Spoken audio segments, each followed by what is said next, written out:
എന്തൊക്കെയാണ് ഈ കൊച്ചു കേരളത്തിൽ സംഭവിക്കുന്ന? എന്തൊക്കെ കാര്യങ്ങളാണ്? എന്തൊക്കെയാണ് നടക്കുന്നേ? എന്തൊക്കെയാ?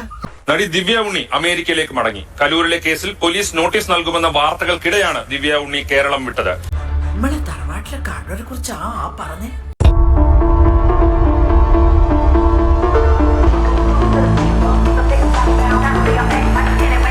ഈ തട്ടിപ്പിൽ ദിവ്യ ഉണ്ണിക്ക് കൃത്യമായ പങ്കുണ്ട് എന്ന് വ്യക്തമാണ്. ഇങ്ങനെ ഒന്ന് തലയൂര് വേണ്ട കൃഷ്ണ, വല്ല വഴിയുണ്ടോടാ? വഴിയുണ്ട്, അതെ, തീർച്ചയായും ഒരുപാട് പ്രാർത്ഥനയോടെ നമ്മൾ വേദിയിലേക്ക് കയറാനായിട്ട് ഒരുങ്ങി നിൽക്കുകയാണ്.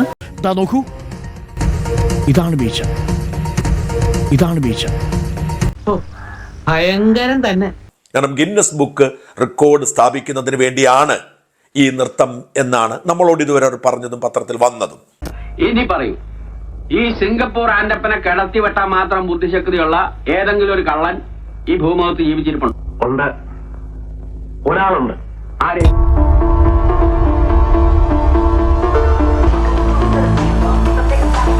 നിഘോഷ മൃദംഗാവിഷന്റെ ആരാണ്? Managing director. ഞങ്ങളുടെ costume partner and one of our main sponsors Kalyan Silks ആണ്.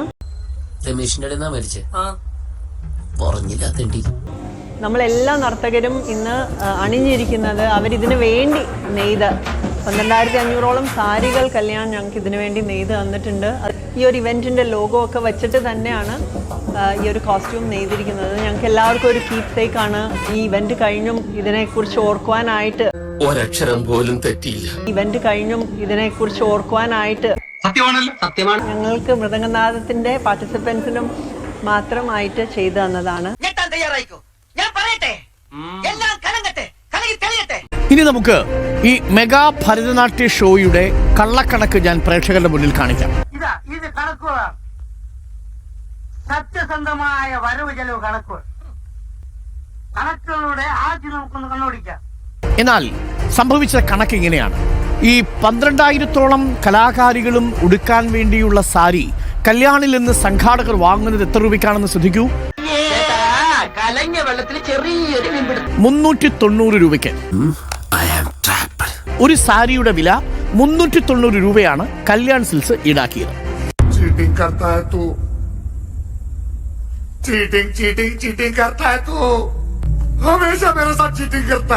90 രൂപ കല്യാൺ സിൽസിൽ നിന്ന് വാങ്ങി 1,600 രൂപയ്ക്കാണ് ഇത് അവിടെ നൃത്ത അഭ്യാസത്തിലെത്തിയ കലാകാരികൾക്ക് മറിച്ചു കൊടുത്തത്. തൂക്കിയല്ലോ നാഥ. അപ്പോൾ ഒരു സാരിക്ക് സംഘാടകരുടെ ലാഭം എത്രയാണെന്ന് നോക്കൂ. 1,600 മൈനസ് 390, 1,210 രൂപ. ഇനി മൊത്തം നമുക്കൊന്ന് കണക്കെടുക്കാം. എങ്ങനെയാണ് ഇതൊരു കൊള്ളം നൃത്തമാകുന്നത്? പങ്കെടുത്തവരുടെ എണ്ണം 11,600. അങ്ങനെയാണെങ്കിൽ ഒരു സാരിക്ക് സംഘാടകർ കിട്ടിയ ലാഭം 1,210. 11,600 ഗുണം 1,210 = ആകെ ലാഭം 1,40,36,000 രൂപ. അപ്പൊ ഇവന്മാര് കൊള്ളക്കാരാണോ? കൊള്ളക്കാരെക്കാളും കഷ്ടമാണ്. ഗിന്നസ് റെക്കോർഡ് ഇവർ ഉയർത്തി കാണിക്കുന്നുണ്ടായിരുന്നു. അതിലെ വ്യക്തികളുടെ പേരുണ്ടായിരുന്നു. എല്ലാ ടീച്ചേഴ്സും 900 രൂപ വെച്ചിട്ട് അവരൊരു കണ്ടസ്റ്റൻസ് ഇല്ല, അതിപ്പോ കൊടുക്കാൻ പറ്റില്ല. അവർക്ക് ഇതേപോലെ ഒരു ഫംഗ്ഷൻ വെച്ച് അത് അവരുടെ അക്കൗണ്ടിലേക്കാണ് ഞങ്ങൾ കൊടുത്തത്. ഇതിനകത്തൊരു പ്രശ്നമുള്ളതെന്ന് വെച്ചാൽ എല്ലാ പേരൻസിനെയും തെറ്റിദ്ധരിപ്പിച്ചിരിക്കും. അയാൾ നമ്മൾ വിചാരിച്ച കച്ചവടക്കാരനല്ല.